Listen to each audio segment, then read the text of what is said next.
During your stay, you'll want to make a tour of the island, and the coaches operated by the tourist office offer a comfortable means of doing so. You can, of course, hire a car if you prefer.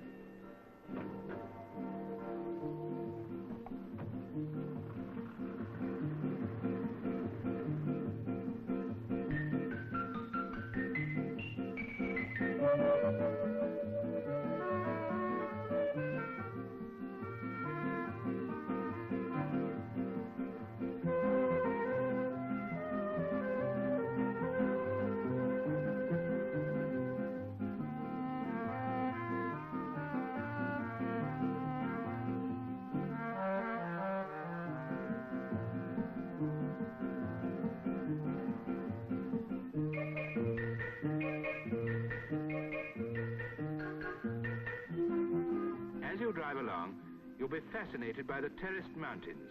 Every possible inch of land is brought under cultivation, as indeed it must be, if the population of 270,000 people on this small island are to survive.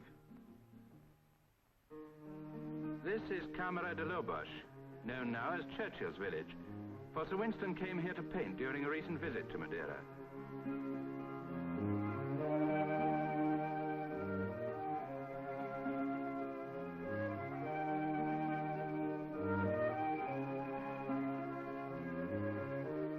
Interesting are the simple people of a foreign land, and these fishermen of Camara are no exception. They have their joys, their fears, their loves, their hates, and their faith too, as we see by the names on their gaily painted boats. God be with you. Happy journey. A prosperous year. God bless you.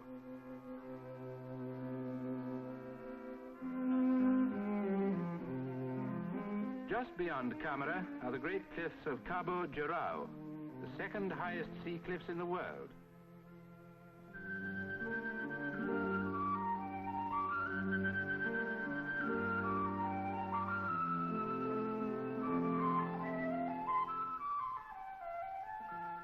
From this terrace at the very edge of the cliff, we can see the blue sea lapping the shore nearly 2,000 feet below. And stretching back to the distant horizon, the route we've just traveled. The scene is full of beauty and majesty. We move on to the Grand Curral in the heart of the island and admire it from the end of the motor road. The journey on to the village is by mountain path, and because of its remoteness, was chosen in olden days to hide the women of the island when the bold bad pirates swaggered ashore.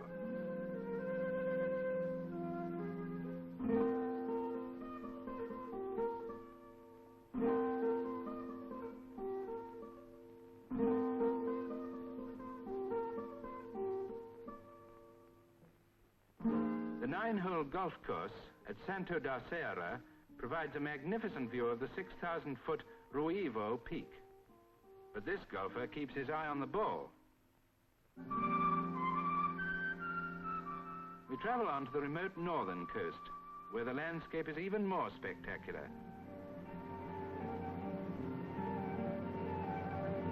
Great mountains, waterfalls, lonely villages, and a surging sea that laps the rocky coast.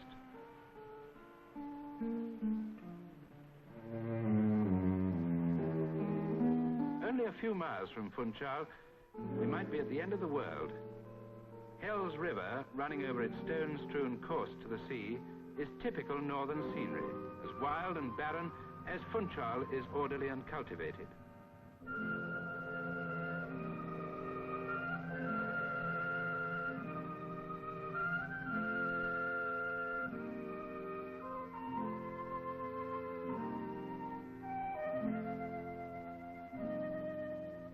Willows play an important part in the economy of Madeira.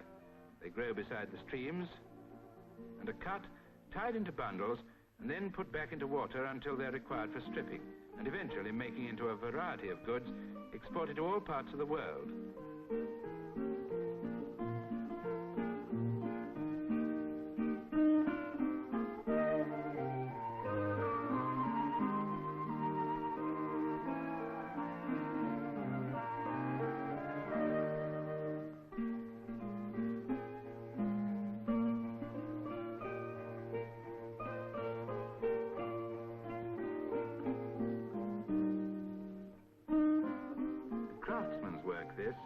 requiring skill and strength of finger and thumb, handed down from generation to generation.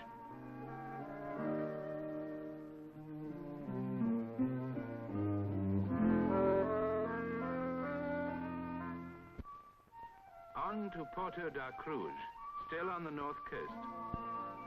The famous Table Mountain near Funchal, before we turn inland towards the village of Cruzinhas.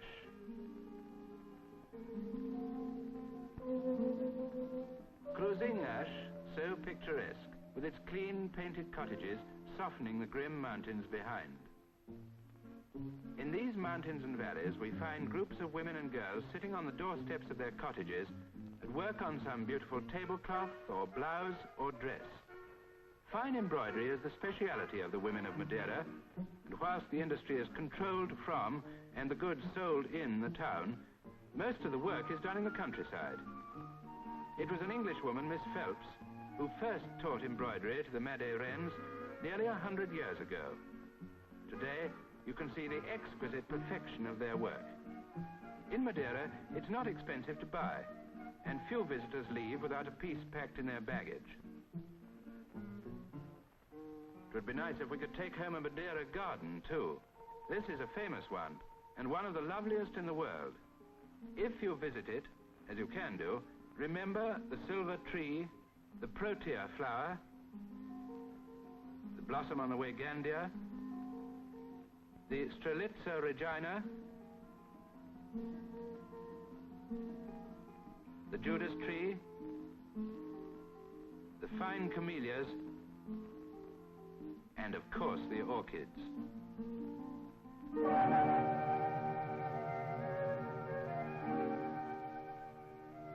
Back to Funchal at the end of our tour. And what better than to leave the coach at the top of the hill and travel back to sea level by Toboggan. The run takes some 20 minutes, and it's the traditional end to a tour of the island.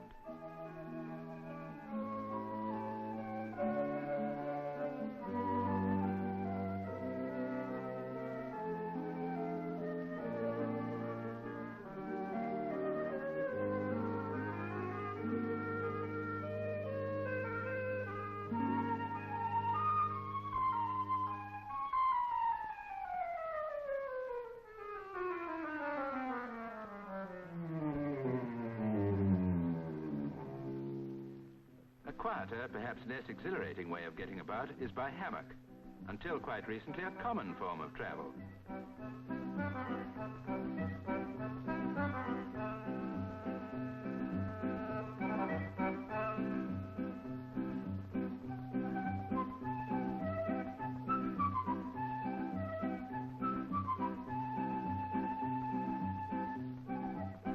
Or perhaps a ride in a Bullock cart. You will certainly admire the snowy white suit and Cambridge blue boater of the driver.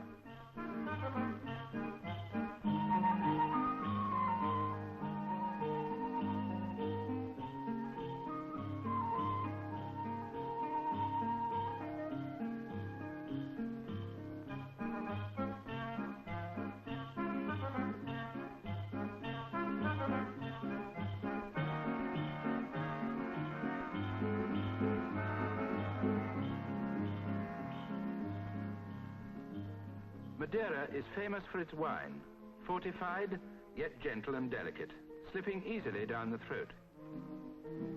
Here, in a wine lodge in Funchal, workers empty goatskins of unmatured juice into casks.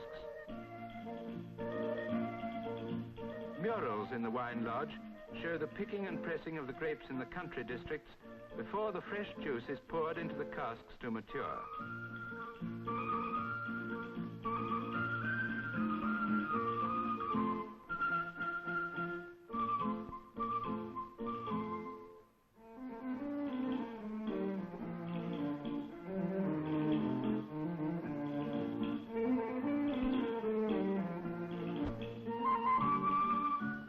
Another use for wicker.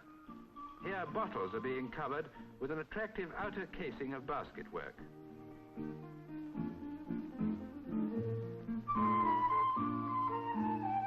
All visitors to Madeira are welcomed in the wine lodges and are invited to try a glass of wine.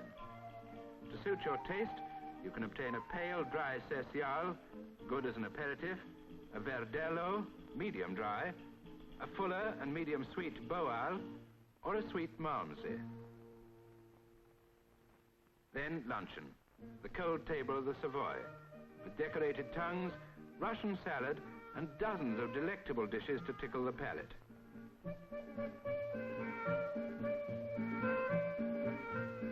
The special meal is served on the terrace, and the guests wisely try a bottle of delicious Portuguese white wine, cool and welcome on a warm day.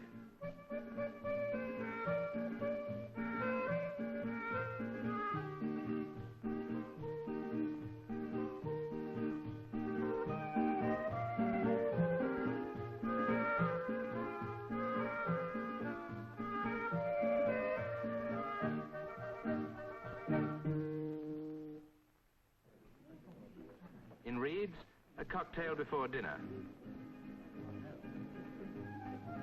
Fred, the head barman, mixes one of the best dry martinis in the world.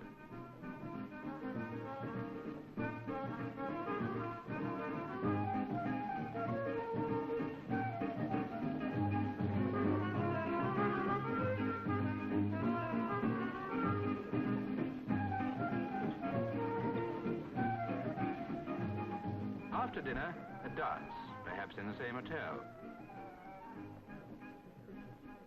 Or at the Savoy, where the guests are entertained by a flamenco dancer.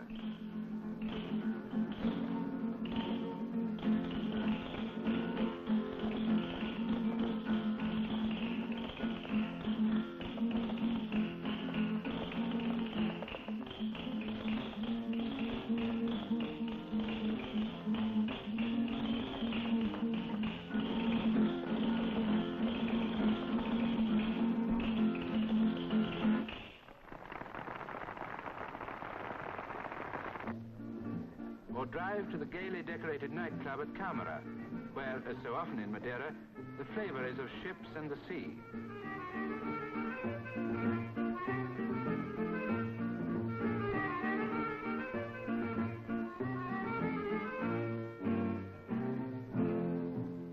And so, for the last time, the folk dancing of Madeira, and the traditional music that goes with it.